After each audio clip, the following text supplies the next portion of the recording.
Assalamualaikum warahmatullahi wabarakatuh. Waalaikumsalam. Salam berkat rahmat Allah yang Maha Kuasa. Salam. Rahayu, rahayu, rahayu.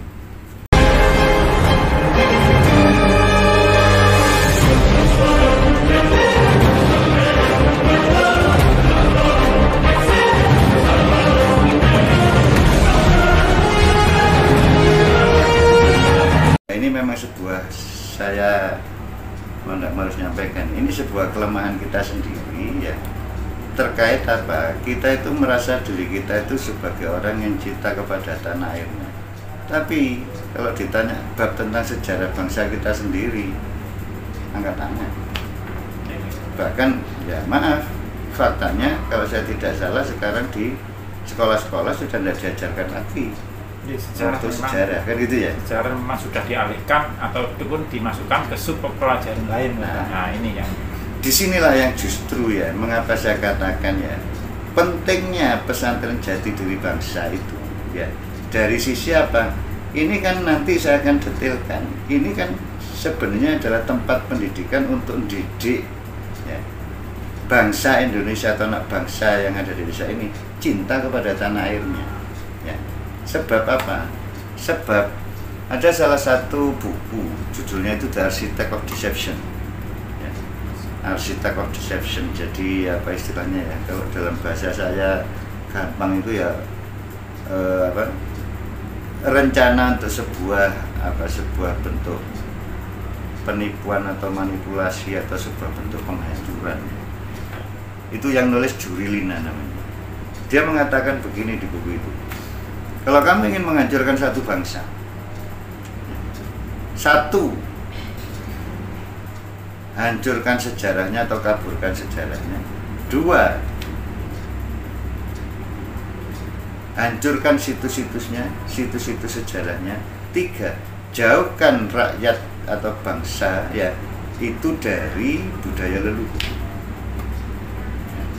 Nah ini loh yang sebenarnya harus istilahnya kita itu memahami gitu ya. Mengapa tentang terkait kepada sejarah ini kita harus paham supaya apa? Supaya kita tidak kemudian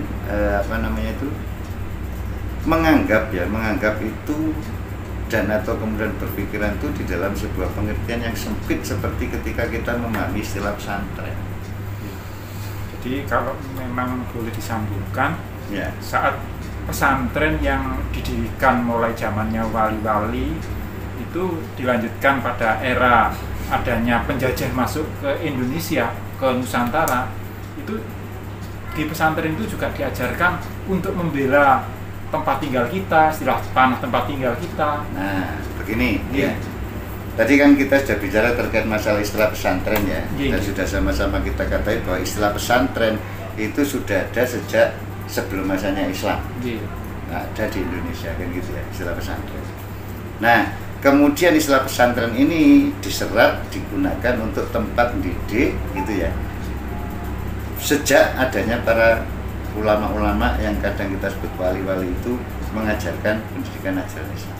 Nah, ini juga saya telusur poin penting sebenarnya yang diajarkan di tiap-tiap pesantren pada waktu itu. Itu apa sih? Apa semata-mata belajar agama atau apa?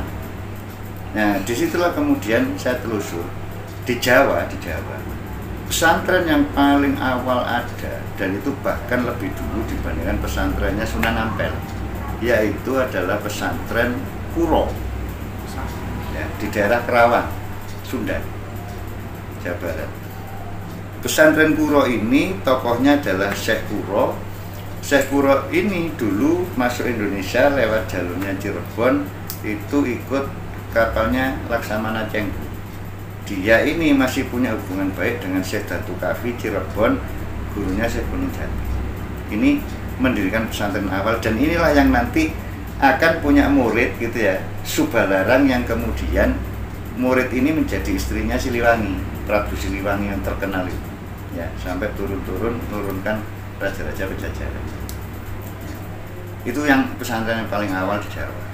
Kemudian barulah masanya sekitar 1400-an sekian itu masanya pesantren Sunan Ampel. Jadi ini adalah, kalau tadi itu adalah sejarah penggunaan pesantren masanya Hindu, kerajaan-kerajaan Hindu termasuk Mojopahit, yaitu untuk didik calon-calon kesatria dari pesinantrian tadi, gitu ya, pesinantrian tadi, pesinantrio tadi. Nah, ini kemudian sudah masuk ke wilayah masanya Islam, penggunaan istilah pesantren. Dan setelah saya telusur, gitu ya, itu saya katakan semua itu yang diajarkan tuh ringkasnya adalah masalah keimanan dan kemanusiaan, atau keimanan dan masalah kebangsaan. Ya. Mengapa saya bisa membuat kesimpulan seperti itu? Sebab ya di dalam ajaran Islam sendiri ketika saya telusur, ini isinya ya dua itu. Itulah yang kemudian ya sekarang kita diingatkan melalui pesantren Jati Diri Bangsa. Yang disebut Jati Diri Bangsa itu yang manunggalnya keimanan dan kemanusiaan ini. Ya. Maka di situ dalam bahasa praktisnya diajari, didalamkan tentang masalah keimanannya, ya memang sesuai ajaran agama Islam. Kemudian masalah cinta tanah air atau masalah kebangsaan. Ya. Nah, dua ini yang mulai awal, baik pun di masanya Syekh Kuro, Sunan Ampel dan seterusnya, ini yang diajarkan. Makanya coba misalkan contoh ya, kita tahu ya. Di antaranya ini dari apa yang saya pelajari, Mbah Hasyim Asy'ari itu orang yang memang punya wawasan jauh ke depan. Coba. Kemudian kalau saya tidak salah sekitar tahun 1898 Masehi, beliau mendirikan pesantren Teguh. Nah, saya telusur dari satu sisi itu bahwa pesantren itu memang untuk mengumpulkan ya rakyat ini, diajari keagamaan, tapi diajari cinta tanah dan dipersiapkan untuk membela negara. Ya. Makanya jangan heran ketika dalam sejarahnya kemudian ya putra dari Mbah Hasyim Asy'ari, Wahid Hasyim, bapaknya Gus Dur itu ya, itu dulu ketua Partai Masyumi.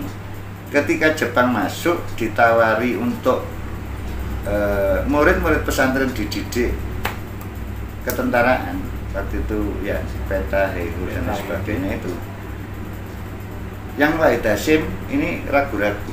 Konsultasilah beliau kepada orang tuanya itu Mbah Hasyim Asy'ari. Terima dengan catatan jangan ada di bawahnya peta. Artinya jangan ada di dalam strukturalnya prajuritnya Jepang. Kemudian ini disampaikan oleh Wahid Hasyim ke Jepang dan diterima, maka dilatihlah, dididiklah, istilahnya dapat pembelajaran gratis, training gratis terkait masalah apa? Tentang baris berbaris, tentang penggunaan senjata dan lain sebagainya. Inilah kemudian muncul Laskar Hizbullah, ya, laskar-laskar yang sifatnya memang basicnya dari pesantren.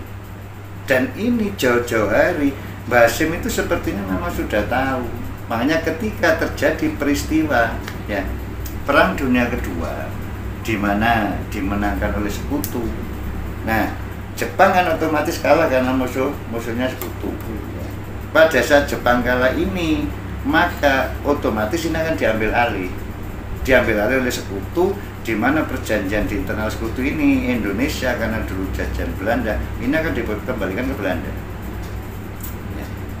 Nah, didukung dengan pasukan dari Inggris yang kemudian masuk ke Surabaya, dompleng di situ adalah nikah dari Belanda. Ya. Nah, harapannya ini kemudian dioverhandlekan Indonesia ini ke Belanda lagi.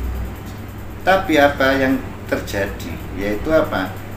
Muncullah tanggal 22 Oktober ya, tahun 1945, yaitu Mbah Hasyim Asy'ari dan tokoh-tokoh dari Jawa, kemudian ditambah dari Madura ya, untuk mensepakati yaitu yang kemudian disebut dengan fatwa jihad. Jadi ada dua, satu ke internal itu disebut resolusi jihad, yang keluar itu disebut fatwa jihad, yaitu bahwa apa?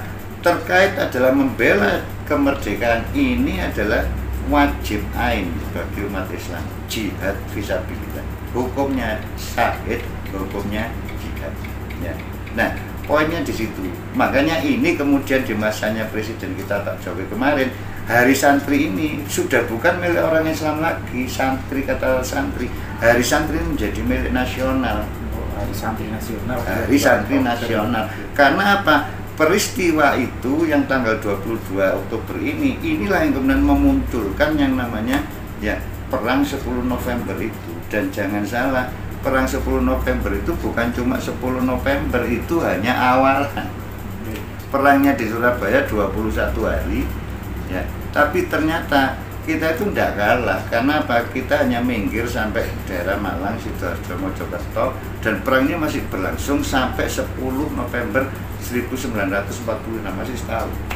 Dan itu pun berhenti karena Bung Karno minta untuk ya. Nah, ini loh yang dididikkan di pesantren tentang masalah cinta tanah air, tentang masalah ya bakti kepada bangsa negara. Jadi sambungannya santri, Hari Santri dengan pesantren yang memang diwajibkan resolusi jihad itu khususnya untuk santri, tapi dibuat umum untuk seluruh masyarakat. Sudah jadi nasional. Sudah jadi nasional. Sudah jadi nasional. Santri, pesantren itu dengan kewawasan kebangsaan, cinta tanah air itu suatu hal yang memang pokok ajarannya termasuk. Loh, iya, ya memang dari sisi apa lainnya yang harus dibedakan. Ini bukan bicara tentang sisi keagamaannya, ini bicara bukan kita bicara kebangsaannya, ya. Nah, kemudian coba perhatikan, misalkan Pak Udang mungkin pernah ke daerah Ngawi. Ngawi, di sana ada tokoh namanya Kiai Haji Nur Salim. Oh. Saya telusur ini, siapa tokoh Kiai Haji Nur Salim ini? Ini ternyata adalah prajuritnya di Ponorogo. Ya. Di mana pada waktu itu di Ponorogo sudah dibuang ke Makassar, ke Sulawesi Selatan. Ini dipanggil si Kiai Haji Nur Salim ini. Dia diperintah oleh Pangeran Diponegoro untuk menyelamatkan pesantren yang ada di Ngawi. Nah, mengapa kok pesantren ini perlu diselamatkan? Karena Belanda itu sudah tahu di mana ada pesantren, di situ pasti ada orang-orang yang cinta tanah air. Pesantren ini menjadi identik orang yang cinta tanah air. Bahkan pendapatnya Douwe Dekker. Douwe Dekker itu pahlawan nasional ya, pahlawan kemerdekaan. Lahir di Pasuruan ya, campuran Edward Douwe Dekker atau yang terkenal Mutatuli. Apa yang dikatakan Douwe Dekker? Jika tidak ada pesantren ya, nah ini tolong dipikirkan juga secara luas kan gitu ya. Ya, ya. Jika tidak ada pesantren, tidak akan ada kebangkitan nasional. Itu yang nyampaikan Douwe Dekker. Nah, ini loh. Dan kita tahu banyak sudah mau bicara dari pesantren mana, pastinya akan memunculkan yang namanya orang-orang yang cinta tanah air, dan mereka itulah yang punya basic kemudian melawan penjajah pada waktu itu.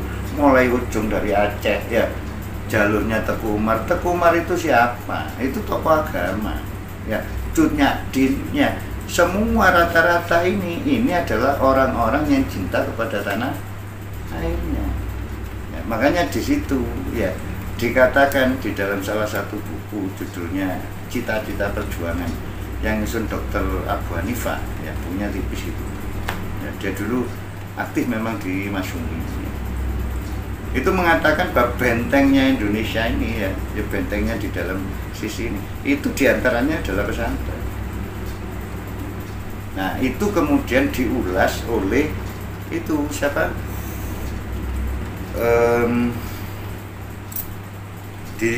dijadikan buku Api Sejarah itu. Oh, Api Sejarah. Ya, sampai 2 jilid. Pak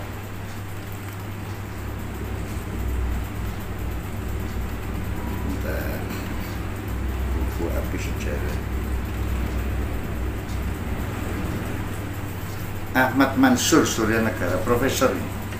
Saya pernah bertemu dan sempat diskusi beberapa waktu dengan Pak Ahmad Mansur ini. Dia mensoroti ya bahwa terkait pejuang itu memang hasil didikannya pesantren. Menjadi sebuah apinya sejarah yang bisa menggelorakan cinta tanah air. Ya. Nah sekarang kan begini begini loh ya. Tadi kan saya ulangi sekilas review ya, istilah pesantren itu sejak masanya kerajaan-kerajaan Hindu diserap, kemudian digunakan sejak masanya agama Islam masuk sini menjadi pesantren-pesantren yang diajarin di situ masalah keimanan, kemanusiaan atau keimanan kebangsaan, kan gitu ya. Nah, sekarang ini pesantren-pesantren yang ada pada umumnya ini menekankan kepada masalah keagamaan atau masalah keimanannya. Ya. Porsi masalah cinta tanah air ada, tapi mungkin tidak banyak. Nah, pesantren Jati Diri Bangsa Indonesia yang salah satunya ada di situs pojok dalam Kediri itu, ini mengambil porsi tidak bahas soal agamanya, tapi bicaranya adalah pendidikan tentang kebangsaannya. Nah, kan, airnya, tentang cinta tanahnya. Jadi kan lucu kalau itu kemudian dipersoalkan gitu. Ya. Mulai terang dengan catatan basa kasari ya, bahasa kasarnya apa? Ya bacalah sejarah gitu loh. Jangan terburu-buru ngomong. Baca sejarah, baca rionya bagaimana, faktanya bagaimana, datangi, tabayun, cross check, konfirmasi. Ini satu bagian seperti itu. Jadi tadi saya sudah sampaikan tentang prolognya, saya sudah sampaikan tentang dari istilah pesantrennya, saya sudah sampaikan tentang perjalanannya pesantren yang ada di Indonesia ini bagaimana. Memang ya, kalau dulu isinya adalah masalah keagamaan dan kebangsaan, cinta tanah air. Dulu masanya para wali-wali, dulu masanya ulama-ulama zaman kemerdekaan itu, pesantren itu isinya dua itu. Kemudian setelah masa kemerdekaan pesantren ini menyempitnya apa? Seolah-olah hanya istilahnya punya orang Islam, kemudian yang diajarkan dominannya masalah keagamaan, kitab-kitab agama, sampai kalau saya tidak salah dengar muncul undang-undang pesantren yang ini lebih banyak kepada masalah agama Islam tentu saja ya. Ini jadi dulu keagamaan dan kebangsaan, kemudian setelah merdeka menyempit tinggal keagamaan ya.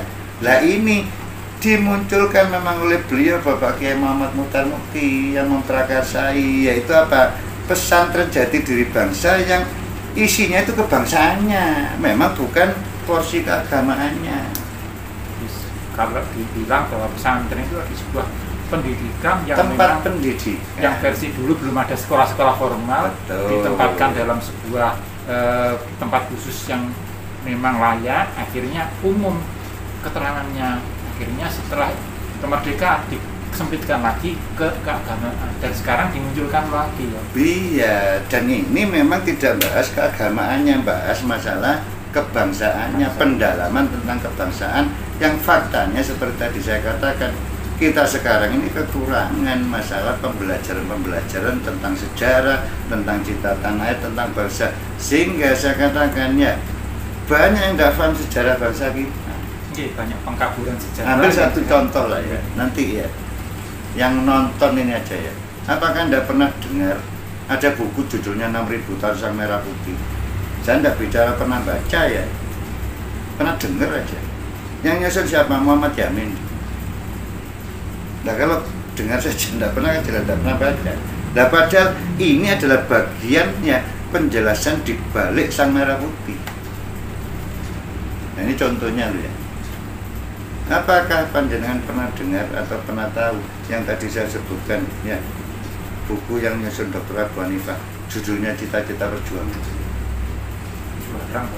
Loh, padahal ini masalah ya, istilahnya apa, pengkristalan dari apa yang terjadi pada waktu itu. Saya pernah membeli buku ini online, Laudan. Tidak ada shippingnya, tidak ada proses pengirimannya. Loh, kok bisa? Setelah saya cek lagi, buku itu adanya di perpustakaan Wisconsin Amerika. Loh, kan lucu ya. Dari Wisconsin bisanya dikirim cuma sampai Texas. Untungnya saya ada teman yang punya teman di Texas, kemudian ke San Francisco. Ini jadi dari buku itu saya beli online, dikirimlah ke Texas, ke San Francisco, di backup sama teman saya itu untuk kembali dikirim ke Indonesia lewat Cina. Loh, sesulit itu memang menemukan buku-buku seperti itu, dan mengapa tidak diproduksi lagi? Kan akhirnya kan istilahnya broken change of history, kita itu terputus di dalam sejarahnya, sehingga kadang kita tidak tahu. Sangat-sangat bermakna bagi kita semua keterangan dari Bapak Edi ini. Jadi tentunya mari kita perhatikan betul-betul. Sekiranya kalau memang nanti ada suatu hal yang kurang pas dan berkenan, tulis di komentar pada channel ini agar nanti bisa ditindaklanjuti oleh beliau pada tampilan-tampilan ataupun keterangan selanjutnya. Jadi prolog sudah saya sampaikan, kemudian istilah asal usulnya pesantren sudah, dan perjalanan pesantren sejak masanya Hindu ya sampai kemudian dibawa ke Islam dan isinya itu bagaimana, kan gitu ya, sudah saya sampaikan. Dulu utuh keagamaan dan cinta tanah kebangsaan, kemudian setelah merdeka ini menjadi ya kebangsaannya porsinya ini menjadi lebih banyak keagamaan, dan ini muncullah pesantren Jati Diri Bangsa yang memang porsinya bahas kebangsaannya, cinta tanah ini. Nah sekarang mari saya ajak dari sisi yang lain gitu ya, dari sisi yang lain. Kemarin karena dipersoalkan satu pesantren lintas agama, lah memang bukan pesantren lintas agama, penekanannya kebangsaan kan gitu ya. Yang kedua, lo pesantren itu istilah Islam dan itu berarti isinya masalah bahasa akidah dan lain sebagainya. Loh, kok menjadi sesempit itu? Maka saya berikan contohnya gini ya. Pernah tahu ada namanya SMA ya, SMAI, Sekolah Menengah Atas Islam ya. Nah ini sebenarnya ya sifatnya umum atau khusus orang Islam atau yang didirikan orang Islam, kira-kira gimana Pak? Awalnya ya khusus umat orang Islam, tapi ternyata setelah berikutnya kan tidak seperti itu. Faktanya loh ya, kan muridnya juga tidak Islam semua, tidak kan? Tidak. Nah, yang repot kalau misalkan ada yang nyebutnya ini SMA lintas agama, SMA Islam lintas agama, nah ini kan bisa timbul persoalan hanya karena istilah. Padahal sebenarnya ya semua SMA pasti lintas agama, meskipun ini tulisannya SMA Islam. Misalkan lagi contoh Santa Maria, sekolah Katolik ya? Katolik Kristen ya. Maka pertanyaannya, apakah yang sekolah di SMA Katolik Santa Maria ini adalah orang Katolik semua? Tidak. Nah, saya setahun sekolah di Katolik ya. Ya. Nah bahkan loh ya, sebenarnya kalau kita bicara, kalau tadi pesantren Jati Diri Bangsa kan memang murni bicara kebangsaan. Kalau di SMA Katolik itu malah ada bagiannya itu yang memang kita diajari tentang, meskipun agama saya Islam, saya kalau ajaran agama Katolik saya tidak diikutkan, tapi dikumpulkan sendiri yang bukan agama Katolik, dikumpulkan di kelas tersendiri disebut agama umum. Kadang gurunya itu ya guyonnya, saya baru tahu ada agama baru ini. Saya tahu saya Islam, Kristen, Hindu, Buddha, ini kok ada agama umum. Tapi apa sebenarnya yang disampaikan ada agama umum? Ini ya pembelajaran dari Bible. Padahal agama saya Islam loh. Tapi apakah ini pernah dipersoalkan? Kan enggak. Keluarganya nyaman loh. Kan enggak masalah, mereka sudah tahu kan gitu loh. Atau misalkan coba ambil contoh lain, UIN ya. Universitas Islam, UIN, YIN. Itu kan jelas labelnya itu Islam. Tapi pertanyaannya, apakah yang di dalamnya itu hanya agama Islam? UK Petra, Universitas Kristen Petra, apa yang di dalamnya hanya agama Kristen? Loh, kan enggak. Dan jangan bicara terkait bahwa loh di situ enggak diajaran akidah, ya pasti ini bicaranya apa istilahnya, lingkungannya, dari namanya lingkungannya pasti maksudnya tetap mempengaruhi. Tapi kan tidak dipersoalkan. Nah ini bukan pesantren lintas agama, bukan pesantren Jati Diri Bangsa yang isinya adalah masalah kebangsaan. Tapi kemarin waktu diadakan di pesantren Jati Diri Bangsa itu ada yang dari selain Islam. Ya ada. Oh ada. Akhirnya muncul lintas agama itu isunya itu. Lah iya itu makanya kan kita itu heran lah, kita bicara kebangsaan itu kan ya berarti agama ya macam-macam, bangsa Indonesia macam-macam. Iya iya. Kita satu bangsa berbeda agama. Nah iya. Lah bicara kebangsaan, cuman saya tidak tahu gitu ya. Kok muncul istilah disebut di media itu lintas agama loh. Kita tidak bicara agama. Nah kenapa tidak nulis sekolah menengah negeri berapa sekolah lintas agama? Kan tidak ngurusi soal agamanya. Tidak. Ya. Dan kenapa berita seperti itu kemudian langsung dipercaya dan langsung dijadikan bahan memvonis? Loh, apakah tidak punya landasan-landasan logika dasar bahwa ketika sebelum bicara itu ya harus dicek dulu?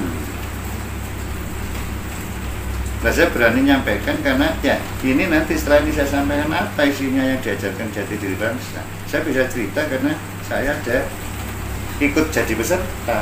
Ikut serta. Gitu loh, ikut peserta. Nah kalau belum tahu ya datanglah dulu, cari tahu dulu, jangan keburu teriak-teriak kemudiannya. Tak kenal maka tak sayang.